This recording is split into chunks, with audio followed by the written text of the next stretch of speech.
Hello students, स्वागत है आप सभी का Rupam Arya education for you channel पर।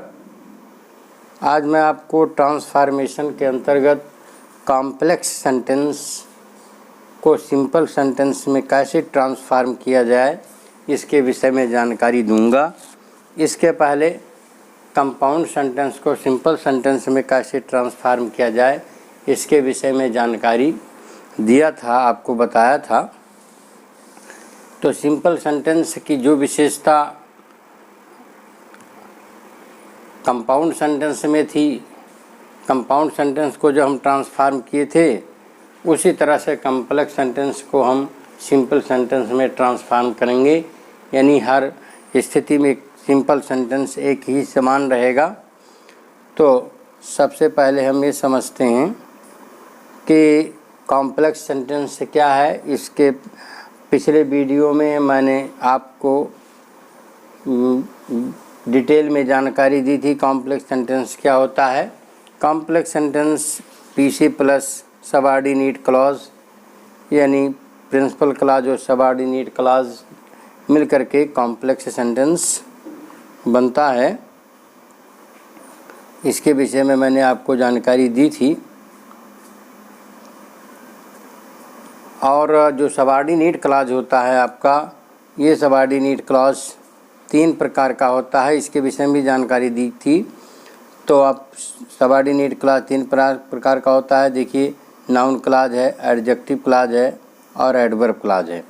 क्लॉज और प्रत्येक क्लॉज का each clause has its finite verb, प्रत्येक क्लॉज में अपनी फाइनाइट वर्ब होती है। ओके। अ सिंपल सेंटेंस क्या होता है? सिंपल सेंटेंस होता है उसमें एक सब्जेक्ट होगा, 1 फाइनाइट वर्ब होगी और इसके बाद में कोई वर्ड होगा अथवा कोई फ्रेज होगा। तो इस प्रकार से ये सिंपल सेंटेंस है आपका। तो जो इसी कॉम्प्लेक्स सेंटेंस को हमें इसी सिंपल सेंटेंस में ट्रांसफॉर्म करना है। तो जो कॉम्प्लेक्स सेंटेंस की विशेषता है उस विशेषताओं में से कुछ को हटाते हुए मुझे सिंपल सेंटेंस की जो विशेषता होती है उसके अनुरूप मुझे रूपांतरित करना है। ट्रांसफॉर्म में रूप बदलता है और अर्थ वही रहता है। तो ओके। तो इस प्रकार से हम अब आगे बढ़ते हैं। रूल्स क्या होता है? रूल्स आपका जो कंपाउंड सेंटेंस में था वही रूल इसमें भी है। तो इसके अंतर्गत क्या करते हैं, जब ट्रांसफॉर्म करते हैं तो जो हमारा फाइनाइट वर्ब होता है कॉम्प्लेक्स सेंटेंस में, जो हमारे 2 फाइनाइट वर्ब होते हैं, उन फाइनाइट वर्ब में हम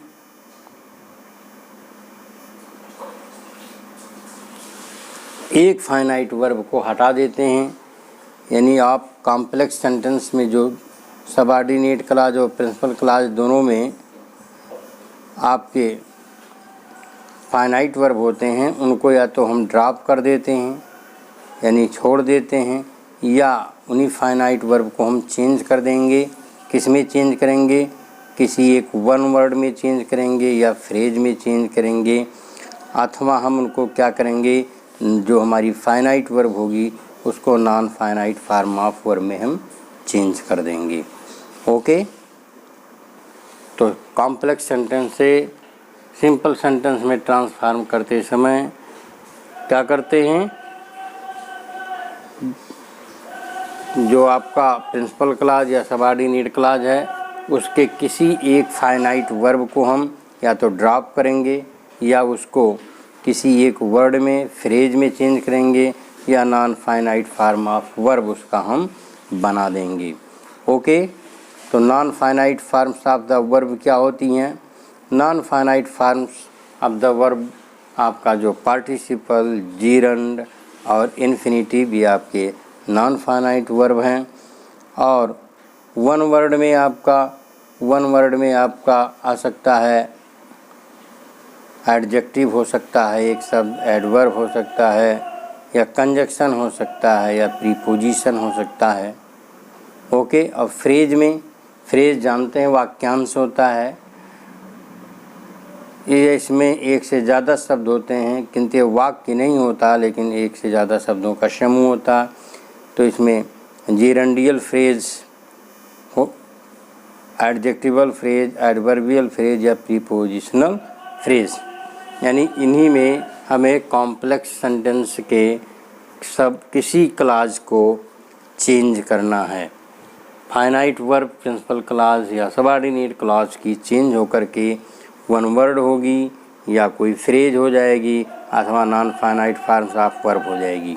ओके, और इन्हीं का यूज करके हम सिंपल सेंटेंस बना सकते हैं। ओके,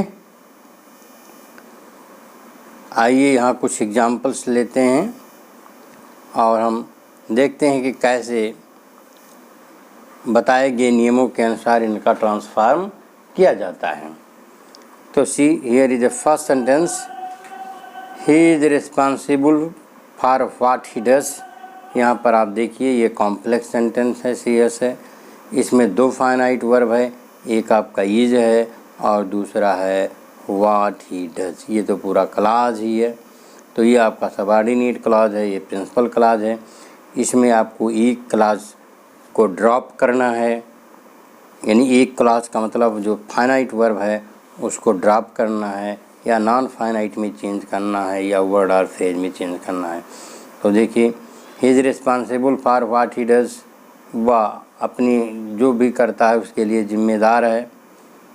तो अगर हम व्हाट ही डज को हम एक वर्ड में या फ्रेज में चेंज करते हैं तो डीड होता है।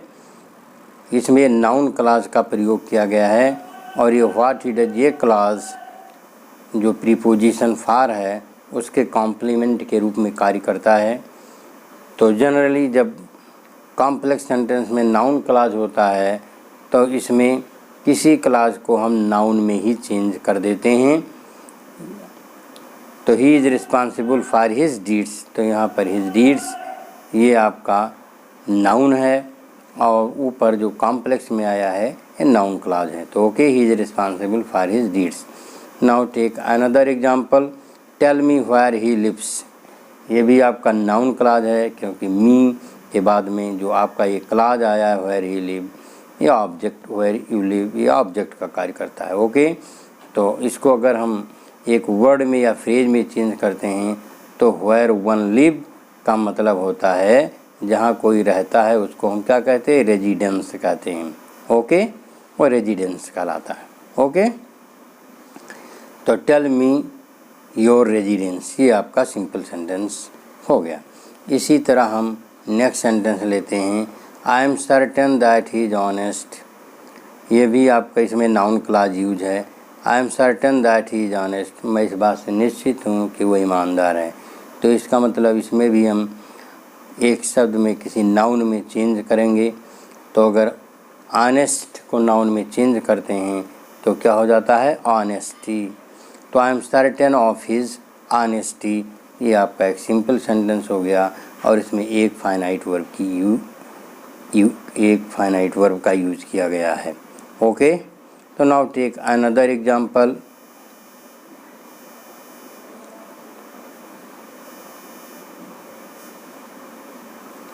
All that glitters is not gold. ये सेंटेंस है, इसलिए कॉम्प्लेक्स सेंटेंस में है। इसको आपको सिंपल में ट्रांसफॉर्म करना है।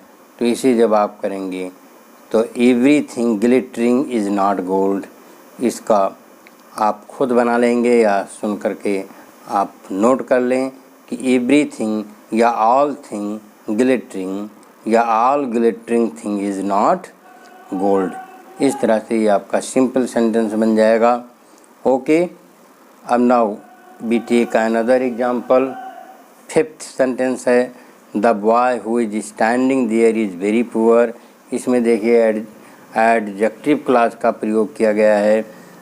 The boy who is standing there is very poor, उस लड़के के विषय में बताई जा रही है और जो लड़का वहाँ खड़ा है बहुत गरीब है, तो लड़के की विशेषता गरीब है और वहाँ खड़ा है।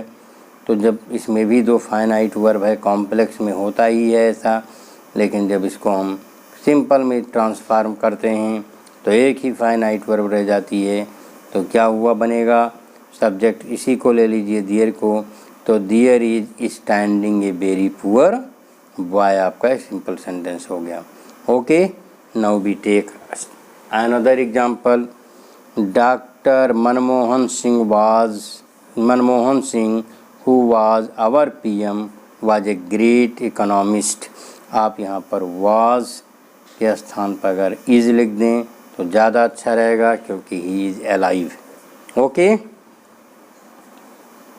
तो यहाँ पर आप इज लिख देंगे वाज के स्थान पर तो ज़्यादा अच्छा रहेगा। जब आप इसे सिंपल में बनाएंगे तो आप फ्रेज इन अपोजिशन या नाउन इन अपोजिशन का आप प्रयोग कर लीजिए, तो आपका बनेगा डॉक्टर मनमोहन सिंह, फिर कामा आप लगाइए, our PM is a great economist.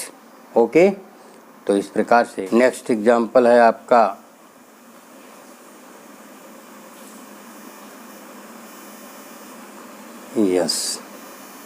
जो आपका नेक्स्ट एग्जाम्पल है he stayed at home because he was इल।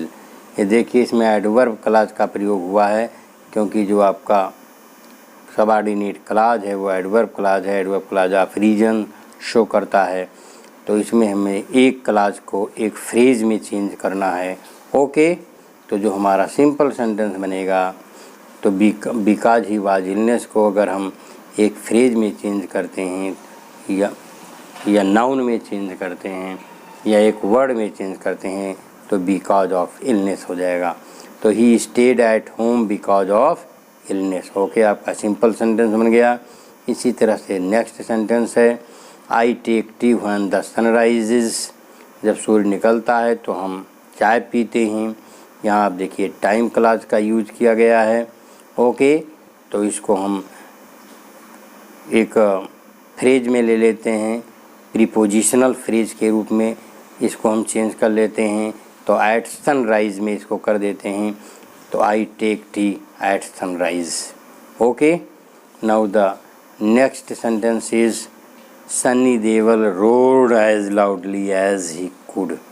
सन्नी देओल यानी गदर फिल्म देखा जा रहा था, तो उसी को देखकर ये सेंटेंस लिखा, Sunny Deol roared as loudly as he could. तो आप ये देखें, Sunny Deol roared at the top of his voice, यानी at the top of his voice, जितना तेज़ वो बोल सकते थे उतनी तेज़ बोले। And now the last sentence is he is so weak that he can not run. वह इतना कमज़ोर है कि चल नहीं सकता। ये बहुत ही सरल है। इसमें सो वीक का मतलब एक्सट्रीमली वीक। ओके, तो आप इसे बनाएंगे he is too weak to run. तो इस प्रकार से सिंपल सेंटेंस को कॉम्प्लेक्स सेंटेंस में, कॉम्प्लेक्स सेंटेंस को सिंपल सेंटेंस में ट्रांसफॉर्म किया जाता है। ओके, आई होप आपको इस समझ में आ गया होगा। आप इस चैनल पे यदि नए हैं तो इसे सब्सक्राइब कर लें, वीडियो को आप लाइक करें, चैनल को सब्सक्राइब करें, बेल आइकन अवश्य प्रेस करें, शेयर कमेंट करें। Okay, thank you for watching.